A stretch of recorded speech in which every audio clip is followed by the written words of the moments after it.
So there's a number of issues that led to this anti-French sentiment growing within the region. 2017 was quite a significant year in the Sahel because that is when one of the more influential militant groups, which is now known as Janim, coalesced around its efforts. Seeing that happening in the presence of French forces must have been frustrating both for local security forces, but also for wider populations who were being impacted. The insurgency moved from north to central Mali, which was an increase in the flashpoints and the front line. And then you move forward to 2019 when there had been a summit where Macron had called on Sahel leaders. It was interpreted as a summons and it led to anti-French protests in Burkina Faso, in Mali. People within the region felt that they had lost a lot more of their own forces despite that French intervention.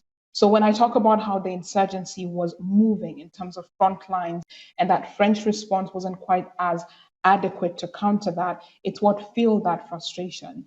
And in addition to that, there were other issues around insecurity, governance, corruption, which then fueled the military coups.